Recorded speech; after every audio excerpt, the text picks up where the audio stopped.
semuanya, kembali bersama saya Sisiliandra Seni Baca Babeni dengan 13 12 50 14, mahasiswa program studi pendidikan matematika.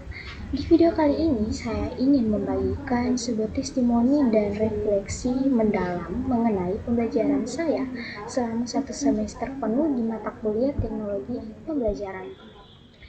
Jujur, di awal perkuliahan, saya sempat berpikir bahwa teknologi pembelajaran itu hanya sebatas bagaimana cara kita menggunakan laptop, membuat proyektor menyala, atau membuat video di kelas. Namun, setelah menyelami materi demi materi, pikiran saya berubah total. Teknologi pembelajaran bukan sekedar alat, melainkan sebuah sistem dan proses yang sangat terstruktur untuk meningkatkan kualitas pengalaman belajar siswa. Nah, selama pembelajaran 1 semester, saya mendapatkan sangat banyak materi. Nah, yang pertama itu saya mengetahui definisi teknologi pembelajaran. Nah, di situ teknologi pembelajaran sendiri adalah teori dan praktik dalam melakukan desain, pengembangan, pemanfaatan, pengelolaan, serta evaluasi terhadap proses dan sumber yang digunakan untuk keperluan belajar. Intinya, ini bukan sekadar tentang alat elektronik atau gawai, melainkan sebuah sistem dan metode ilmiah untuk memecahkan masalah dalam belajar dan mempermudah proses penyerapan ilmu. Nah, berikutnya saya mengenal tentang media dan sumber belajar. Media dan sumber pembelajaran merupakan alat atau perantaraan yang sengaja dirancang untuk menyampaikan pesan pembelajaran, merangsang pikiran, serta mengaktifkan siswa dalam proses pembelajaran dan yang interaktif. Contohnya, meliputi media berbasis manusia, media cetak, hingga media digital. Nah, di sini ada sumber belajar. Sumber belajar tersendiri itu adalah segala sesuatu yang didapatkan oleh siswa untuk memfasilitasi proses belajar. Sumber belajar cakupannya lebih luas, mencakup pesan manusia seperti guru atau tutor, bahan ajar, peralatan, teknik, hingga lingkungan sekitar, misalnya lingkungan sosial, lingkungan alam, maupun buatan. Nah, pada poin yang ketiga, saya mengenal tentang kawasan desain.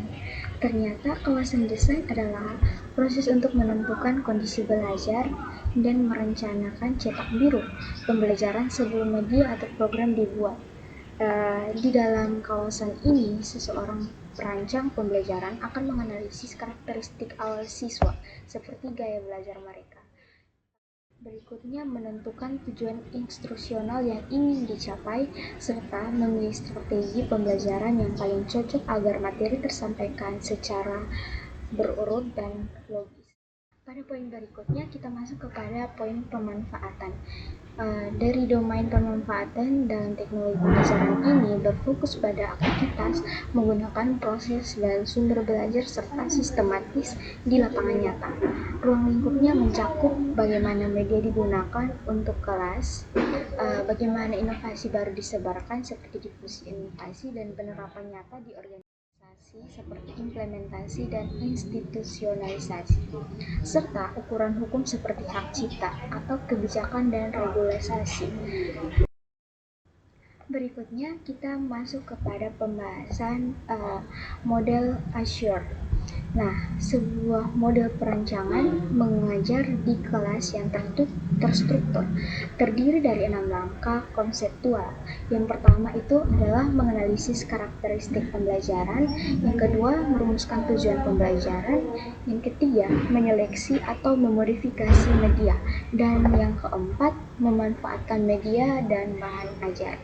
Yang kelima yaitu meminta tanggapan dan keaktifan pembelajaran. Yang keenam itu mengevaluasi hasil belajar serta efektivitas media. Berikutnya kita masuk kepada pembahasan kawasan pengelolaan. Nah, di sini kawasan yang mengatur pengorganisasian, pemantauan, dan pengendalian seluruh aspek pembelajaran terdiri dari 4 subdomain, yaitu yang pertama pengelolaan proyek, itu seperti perencanaan program. Yang kedua, pengelolaan sumber daya seperti SDM, fasilitas, dan anggaran. Yang ketiga, pengelolaan sistem penyampaian, di mana itu distribusi konten via LMS atau platform digital. Dan pengelolaan informasi, yang di mana pengelolaan data nilai dan rekam jejak siswa. Kita masuk kepada poin berikutnya, poin terakhir yang dimana kawasan evaluasi.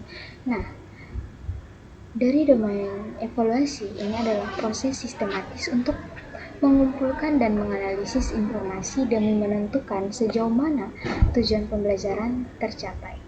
Kawasan ini mencakup analisis masalah, seperti mencari kesenjangan belajar, dan evaluasi formalitas, seperti uji coba produk selama proses pengembangan, seperti one-to-one, small group, dan friends trial untuk perbaikan, serta evaluasi sumatif, seperti mengukur hasil akhir efektivitas produk setelah program selesai dilaksanakan. Kesimpulan yang saya ambil yaitu mata kuliah teknologi pembelajaran ini telah memberikan bekal yang luar biasa bagi saya.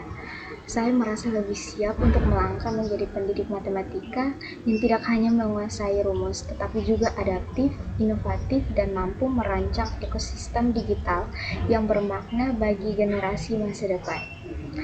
Terima kasih kepada dosen pengampu dan rekan-rekan kelas atas satu semester yang penuh inspirasi ini. Sampai jumpa di inovasi-inovasi pembelajaran selanjutnya. Terima kasih. Labana, are you ready?